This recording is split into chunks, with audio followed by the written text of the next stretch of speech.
Bismillahirrahmanirrahim. Kita lanjutkan ngajinya.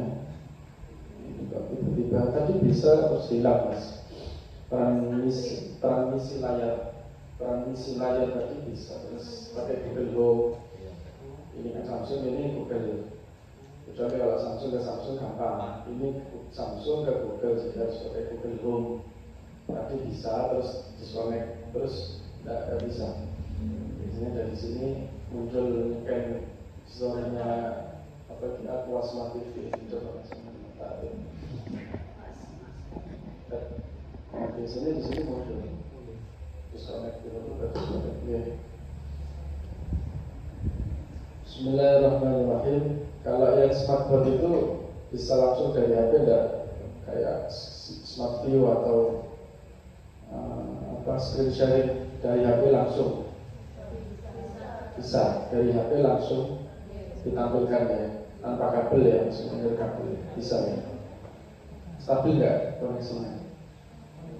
Stabil, ngelag enggak? Wah, ada aplikasi tambahan apa? Dari HP apa di TV-nya? TV-nya. Terus HP tinggal scan.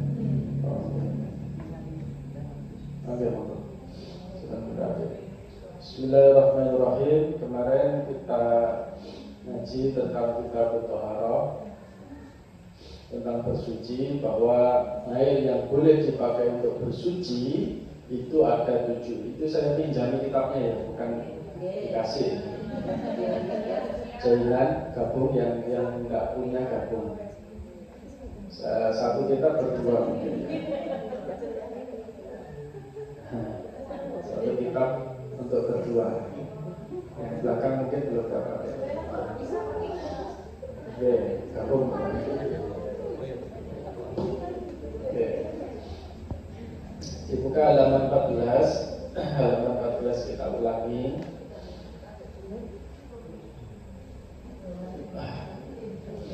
Al-miyah alladhi yajuzu at-tadhiru biha sab'u air yang boleh dipakai untuk bersuci. Bersuci itu kalimatnya masih global. Nanti dia di breakdown, satu untuk berwudu, yang kedua untuk mandi, ya, mandi dari jinabat atau suci dari haid, ya, itu. Yang ketiga izalatin najasa, untuk menghilangkan najis. Itu ada 7 macam: air hujan, air laut, air sungai, air sumur, air sumber mata air, air es atau salju ya, kemudian sama itu. Kemudian air embun. Nah, terus pembagiannya ada 4: suci dan mensucikan. Ini disebut dengan apa? Nah, istilahnya tahirun mutahhirun, tapi istilah lain disebut apa? Suci mensucikan itu air apa? Mutlak, air mutlak yang tidak terikat oleh apapun. Ya, air mutlak ini air yang suci mensucikan. Air suci mensucikan. Ya, kalau seandainya lebih dari 2 kolah, nah 2 kolah atau lebih, 2 kolah atau lebih, maka itu ukurannya kalau kemarin 2 kolah itu kurang lebih 216 liter. Macam-macam ya pendapatnya. Ada yang di bawah itu, ada yang lebih dari itu. Tengah-tengahnya 216 liter. Kalau ukuran secara fisik itu 60 itu dalamnya, kemudian lebarnya, tingginya. Dalamnya itu bisa diartikan ketinggian airnya 60 cm.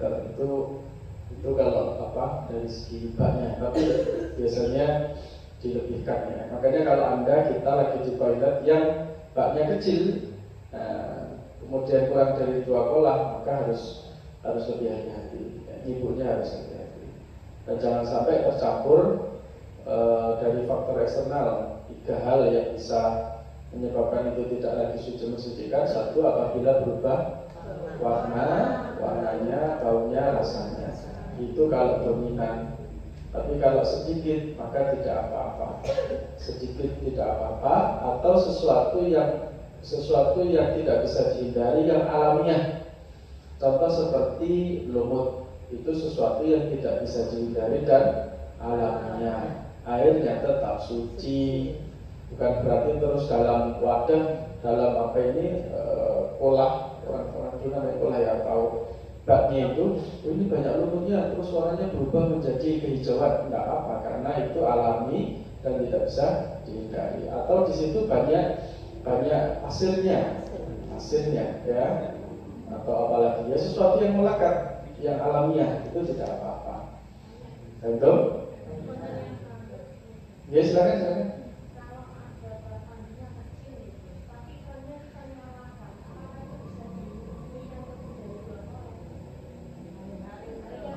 Airnya mengalir tapi ke dalam bak itu. Iya. Baknya kan kecil ya. Ini ya. Baknya lah, pokoknya kita nyalakan. Maksudnya apa enggak itu kan? Nanti dia berwarna, apakah itu bisa?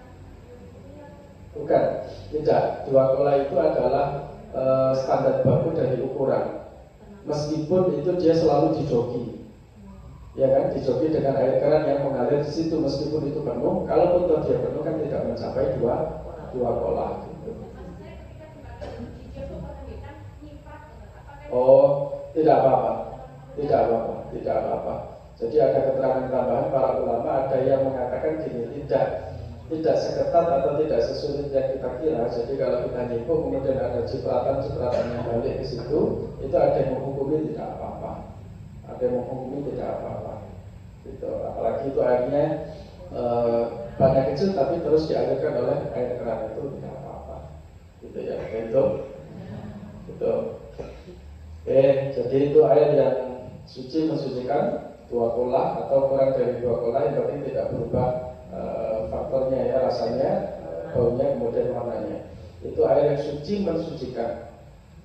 7 tadi itu. Kemudian ada suci tapi makruh, suci mensucikan tapi makruh. Air di sini hanya satu, yaitu air musyammas, air yang terkena paparan atau panas sinar matahari. Kemudian bukan hanya itu ya, termasuk air yang panasnya bukan karena faktor matahari tapi juga mungkin karena digodok ya, habis pakai water heater ya, biasanya kan di rumah ada pemanas heaternya.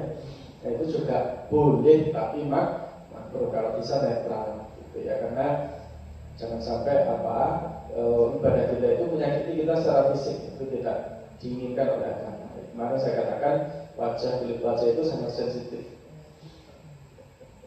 Masih belum bisa ya, Mas. Transmisi biasanya, transmisi pakai Google Home.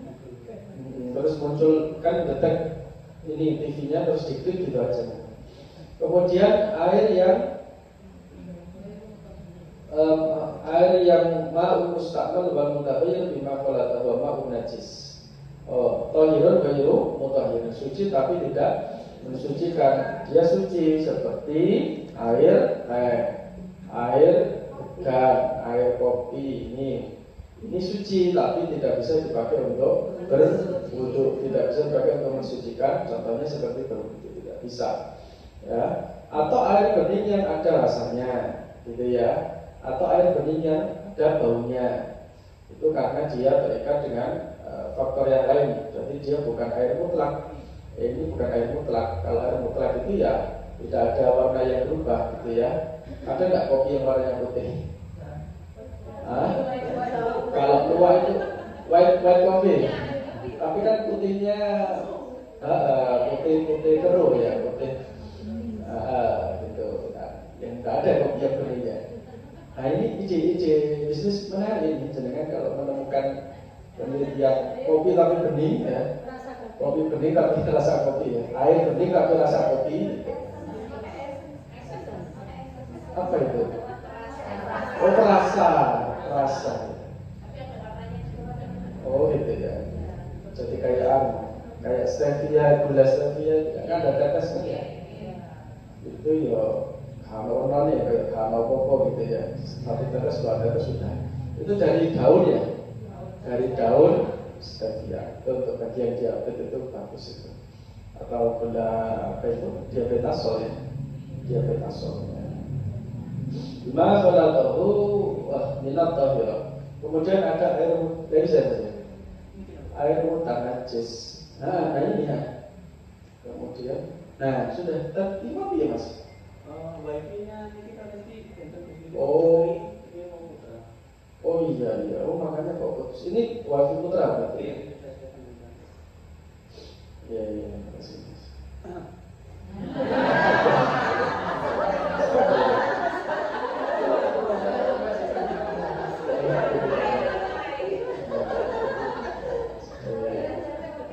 Bermanfaat mas Andri.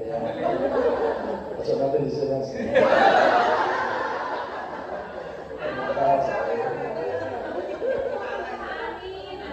Macam nomor mas.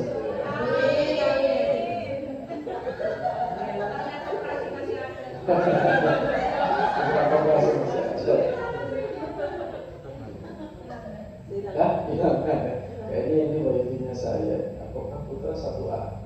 Harus wifi sama ya? Harusnya sama. Oh, berarti wifi-nya.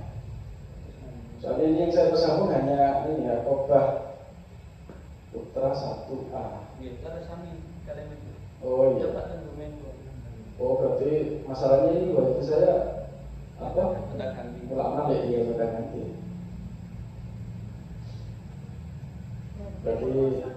Berarti harus ya, harus device yang tetap ini satu wifi nanti tak putus lagi Pak.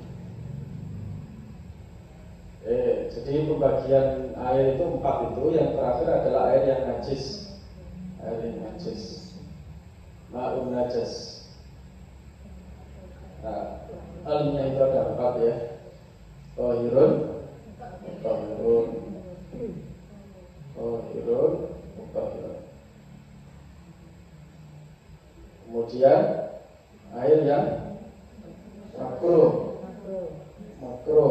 Ini sama tohirun, mutahhirun, tapi dia makruh. Kemudian tohirun, ghairu mutahhirun.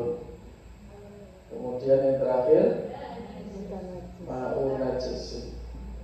Apa definisi air najis? Jadi air yang kurang dari 2 kolah kemudian terkena najis. Kemudian ada istilahnya konsumnya ritlin 500 ritlun ya. Atau bahasa dijawakan kati ini bahasa Jawa. Ini berarti kurang lebih kita ambil 215 liter. Jadi kalau seumpamanya ini bak mandinya ini ya, maka itu 60 kali 60 cm. Seperti itu.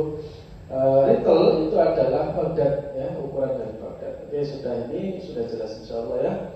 Kemudian halaman selanjutnya 16, pasal tentang kulit bangkai. Faslu.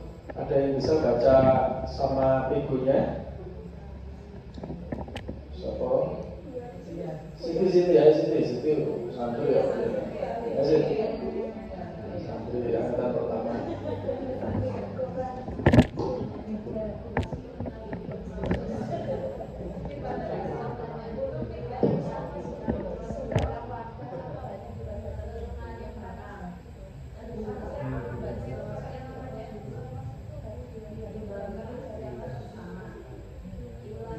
Ya, memang terus nanti saya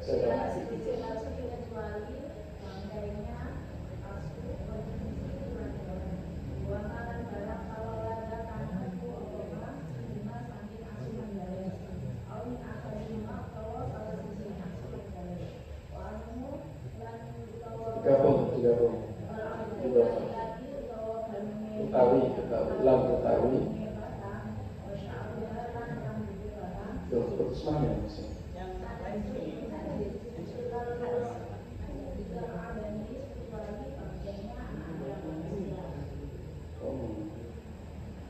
Terus nanti pakai tablet aja. Kalau tablet saya langsung nyambung.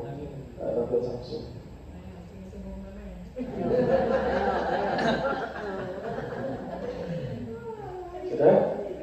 Mbak Siti?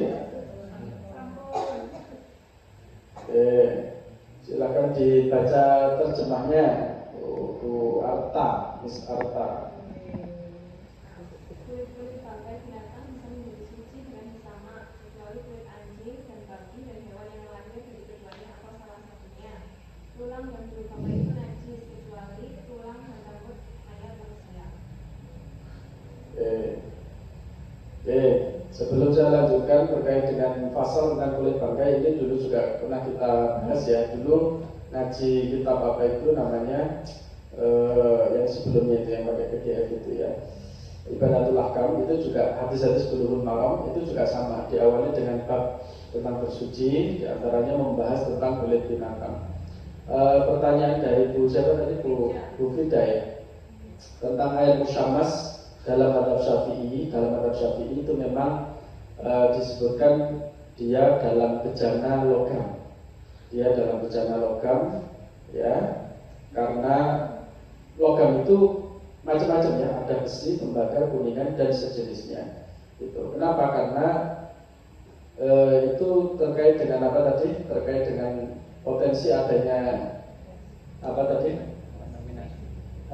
Terkontaminasi dari penguapannya itu yang dikhawatirkan untuk merusak kulit, itu dalam madhab Syafi'i.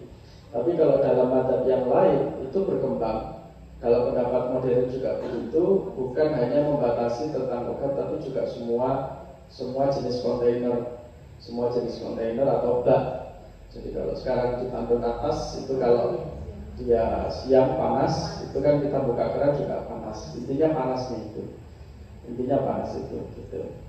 Nah, ini kesimpulannya di dalam kaul ini, misalnya air tandon plastik ya, ini pendapat yang baru, air tandon plastik di atas rumah yang menjadi panas karena terkena matahari. Nah, itu ada yang mengatakan makruh, ada yang mengatakan tidak makruh. Tapi yang pasti makruhnya itu adalah dalam logam itu tadi, gitu. Seperti itu. Tapi ya ada yang mengatakan itu tadi karena efeknya ke kulit tadi, kalau terlalu panas juga tidak baik. Gitu. Maka kita sendiri yang memilah-milahkan. Gitu.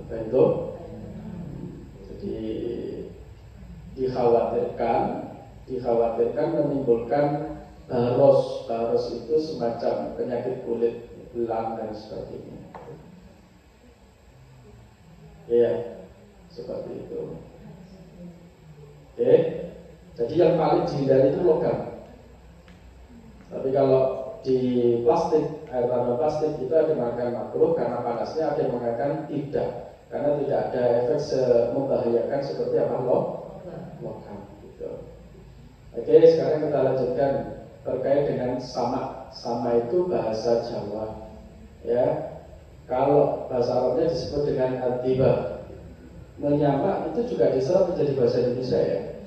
Kulit bangkai, semua kulit bangkai itu bisa menjadi suci, yang asalnya haram bisa menjadi suci. Ini peralihan status hukum, yang asalnya halal menjadi haram, yang asalnya najis menjadi suci. Ya, sama seperti minuman, ara itu dari apa mas? Anggur ya, anggur. Kalau itu ada campur tangan manusia, maka itu haram. Gitu ya. Kalau dia alami maka tidak apa-apa mengkonsumsinya, karena tidak ada campur tangan manusia, seperti itu. Nah, begitu pula dengan kulit bangkai binatang yang sudah meninggal, ya, itu menjadi suci dengan disamak. Tentu ada tata caranya. Kalau di dalam keterangan tambahan yang lain itu dengan menghilangkan baunya dipastikan hilang, tidak amis, kemudian tidak ada cairannya atau lendirnya. Kemudian sebisa mungkin harus bersih dari bekas darahnya. Seperti itu. Itu baru kemudian dia menjadi suci, kecuali dua yang tidak bisa selamanya, yakni kulit anjing dan babi, atau hewan yang lahir dari keduanya atau salah satunya. Mungkin ada rekayasa genetik, ada kawin silang dan sebagainya. Di antara satu atau keduanya itu, nah, itu tetap dihukumi najis. Kulit dan kulit, tulangnya dan seterusnya. Kemudian tulang dan bulu bangkai itu najis kecuali tulang dan rambut mayat manusia. Karena di dalam Al-Quran Allah sudah menjelaskan walaqad karramna bani Adam. Sungguh kami telah muliakan Bani Adam atau manusia, sehingga jenazah manusia itu dihukumi suci ketika kita menyentuhnya, tidak membatalkan wudu. Tapi kalau binatang itu najis. Pasal tentang bejana emas dan perak. Faslun. Jadi gini, contoh binatang yang pakainya najis ya, tapi ada juga yang dimafu. Dimafu itu karena darahnya tidak mengalir. Contoh seperti semut, ada bangkai semut, itu tidak membatalkan wudu atau sulit dihindari alasannya. Contoh seperti laron, itu sulit dihindari karena jumlahnya yang sangat banyak, maka itu tidak membatalkan wudu. Gitu. Tapi kalau ada bangkai yang lumrahnya itu bangkai seperti apa? Tikus, cicak atau mungkin apa itu? Apalagi ayam gitu ya, Anda menyentuhnya itu membatalkan wudu. Itu. Oke, sekarang kita lanjut pasal tentang bejana emas dan perak. Bejana itu wadah. Silakan dibaca Bu Yanti dengan figurnya.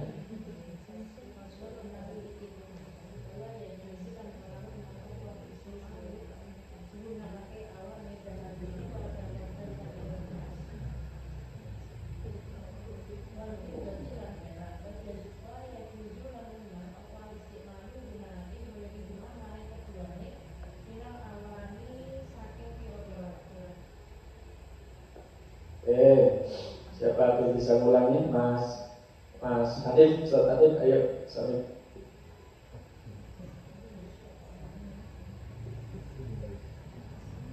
Muslim dari itu pasal oleh yang tujuh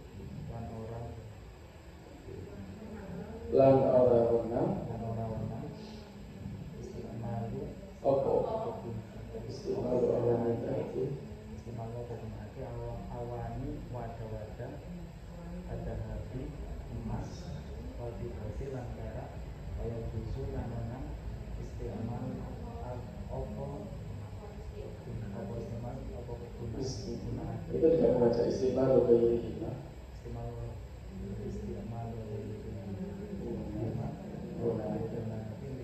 Iya nih. Boleh. Pada kita boleh benar.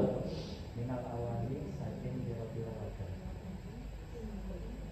Wadah, saking biro-biro wadah.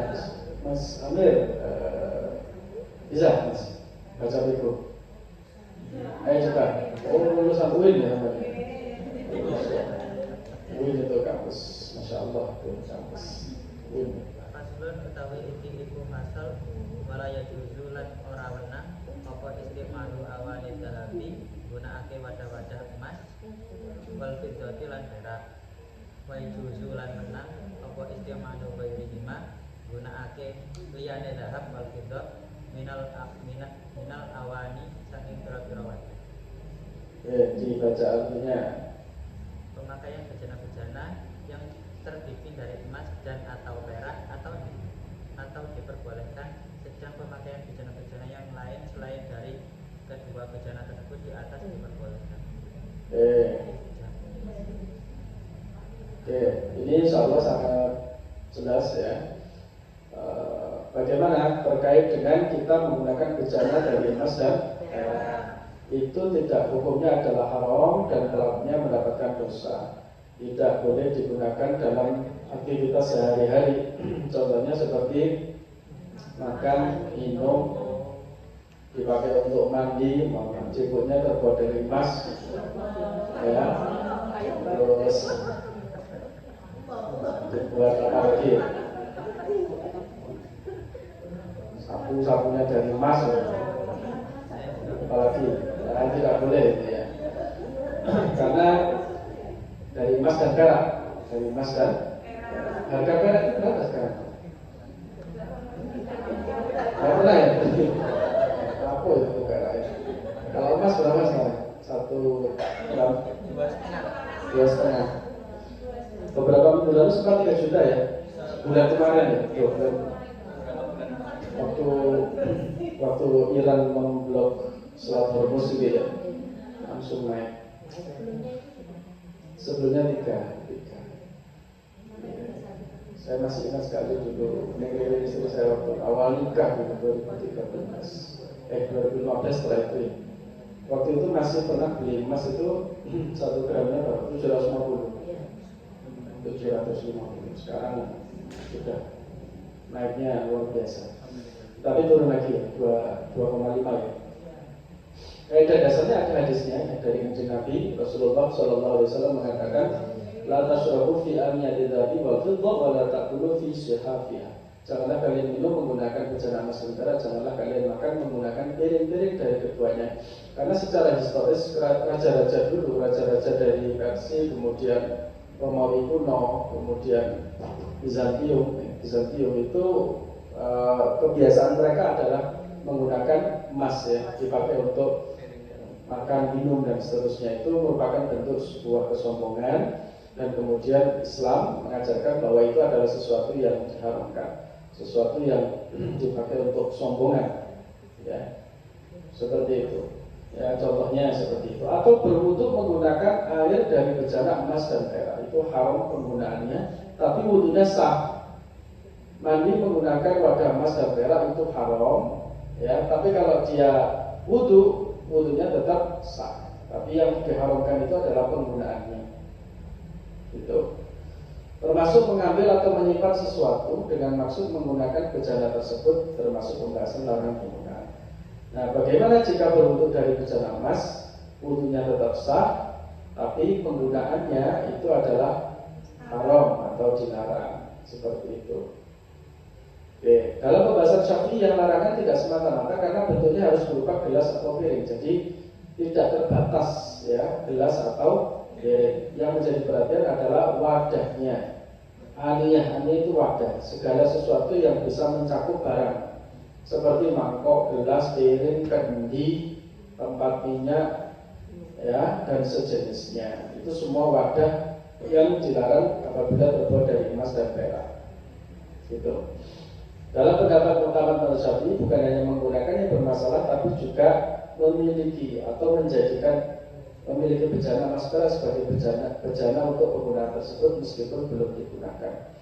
Ada kaidah al-ittikhadhu yujaru ila istimal, menjadikannya sebagai bejana membuka jalan kepada penggunaannya. Ya, bagaimana dengan bejana selain emas dan perak? Hukumnya boleh menggunakan seluruh bejana yang suci seperti besi, tembaga, kuningan, kemudian kaca, kayu, tanah liat, keramik, batu, plastik. Itu meskipun sebagian bahan tersebut mahal. Di antara yang mahal itu apa? Yang boleh tapi mahal. Wadah apa? Keramik mungkin ya, atau kuningan murah. Marmer ya. Misalnya ada sebuah wadah terbuat dari batu mulia yang harganya bahkan melebihi perak. Ada prinsipnya tidak terkena hukum khusus. Aniyatu dhahab wal fiddah. Bagaimana jika hanya disepuh emas? Disepuh. Ini berbeda ya dengan bejana yang murni terbuat dari emas dan perak. Imam Syafi'i mengatakan dalam madzhab Syafi'i al-mutalla bidhahab awal fiddah. Benda yang dilapisi disepuh emas atau perak. Itu. Nah, ini ulama juga berbeda pendapat. Hukum benda yang sekedar memiliki warna keemasan tentu tidak otomatis sama dengan bejana emas. Bahkan di dalam hadis itu pernah Rasulullah itu ada alat masaknya yang bocor kemudian ditambal dengan perak, itu ditambal ya. Nah, itu menunjukkan boleh. Ya, hadisnya mana? Ini ada hadisnya Rasulullah fatakhadha maka Syafi'i silsilatan fiddah. Kemudian pada bagian getah itu disambung atau dipasang dari perak. Mengapa perak? Bukan emas, karena atau minat tambalan dari emas hukumnya lebih ketat. Kalau emas itu lebih ketat ya, dan pada dasarnya tidak diperbolehkan. Beda dengan perak. Makanya Rasulullah menambah dengan apa itu perak gitu.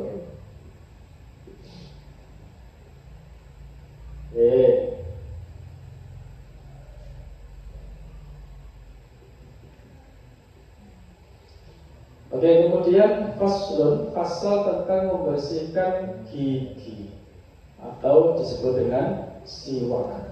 Faslun siwaku mustahabun fi kulli halin illa ba'da zawal as-shaimi wa fi salasati mawadi'a asyad istibaban.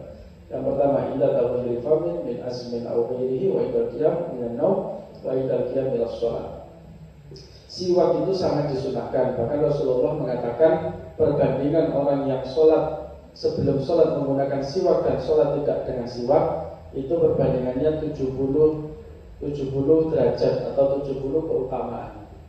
Ya, sabaina darajah, beda level. Jadi wong sing siwakan karena sholat itu jauh lebih utama. Itu Rasulullah selalu memperbanyak siwak. Siwak itu dengan kayu, nama kayunya kayu Arab. Biasanya tumbuh di daerah yang panas, di daerah yang tandus seperti di Timur Tengah atau di Afrika. Saya tidak tahu di Indonesia ada tidak kayu Arab itu. Siwak itu mungkin ada ya, kalau zaman sekarang bisa direkayasa atau bahkan kurma pun sudah ada beberapa ya. Di beberapa daerah ada yang punya pohon kurma. Itu seperti mungkin ya, Pasuruan itu kalau tidak salah ada ya. Pohon kurma. Tapi kurma itu macam-macam ya, jenisnya macam-macam. Jadi kalau di Madinah ada Sitito itu biasanya salah satu tujuan destinasinya itu ke kebun kurma. Itu nanti ada beberapa varian atau tipe-tipe macam-macam kurma itu banyak. Ada yang kecil, ada yang berair, ada yang keset, ada yang panjang, ada yang macam-macam. Tapi yang paling menjadi istimewanya Rasulullah, beliau sangat senang mengkonsumsi kurma jenis ajwa. Ajwa itu kesukaan Rasulullah. Macam-macam ya. Ada kurma dari Tunisia, ada dari Maroko, ada dari Palestina, macam-macam dari Mesir. Nah, siwak itu Rasulullah mengatakan laula ansyuqa ala ummati la amartum bisiwak inda kulli shalah. Seandainya tidak memberatkan bagi umatku, pastilah saya perintahkan untuk siwak ketika akan sholat. Tapi Rasulullah paham ini menjadi berat nantinya, maka tidak diwajibkan.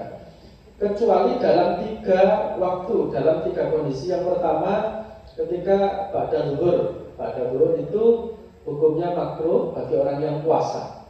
Ya, jadi orang yang puasa itu dimakruhkan untuk membersihkan giginya, apalagi dengan sikat gigi ya itu setelah zuhur.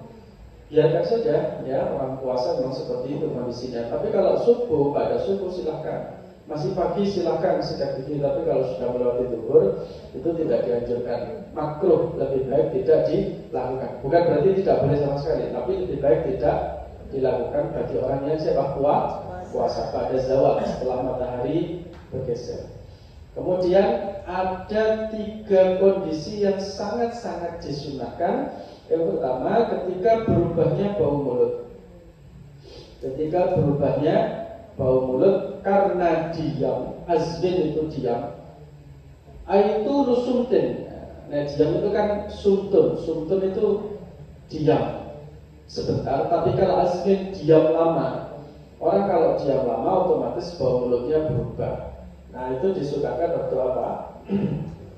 Untuk siwakan. Kemudian wa idal qiyami minan naum, ketika bangun dari tidur. Bangun tidur terus mandi. Tidak lupa menggosok gigi. Habis mandi itulah rutinitas anak PAUD itu ya. Anak saya itu Fahim itu alhamdulillah sudah nggak pakai pampers, itu lumayan mengirit itu ya. Kemarin sudah seminggu ini dia sudah ngomong sendiri. Yang penting sebelum tidur itu harus dipipiskan, harus pipis gitu ya. Dan juga sudah sebelum tidur sudah nggak banyak minum air putih itu, insya Allah aman gitu ya. Wa idal qiyam, ketika bangun tidur kita juga begitu, bangun tidur subuh kemudian masuk ke jeding ya, sikat gigi. Sikat gigi atau kalau ada siwak itu jauh lebih sunnah. Wa idal qiyam ila sholat, dan ketika akan mengerjakan sholat sunnah. Ada tata caranya ya. Katanya sih para ulama ada yang mengatakan apa itu cara megangnya itu juga seperti ini. Seperti ini ya, kalau nggak salah. Megangnya ada yang seperti ini, ada yang seperti ini. Kemudian bagian kanan atas dulu, gitu ya. Nah, tapi di ujung-ujungnya ini dipotong kemudian dihancurkan sehingga menjadi serabut atau serabut ya. Kemudian seperti ini, ada yang mengatakan seperti ini. Dan bawah itu menghilangkan apa? Karang gigi ya, plak atau karang gigi, karena sisa makanan yang tidak dibersihkan ketika sikat gigi gitu. Itu ketika mau sholat. Bahkan di kitab lain dikatakan kalau tidak mendapati siwak boleh pakai kain sorban dan sebagainya, hanya untuk formalitas saja sebagai simbol kita membersihkan gigi. Seperti itu. Titik Allah alam bismillah. Rabbi fanfa'na bi barakatihi wa wa amitna fi tariqati. Silakan dikumpulkan kita. Mulai sholli wa sallim daiman ala habibika huwal habib alladhi yurja syafa'atuhu li kulli أهوالكم فتحت يا ربي بالمصطفى مضى واسعا اللهم صل على محمد وبه وأنت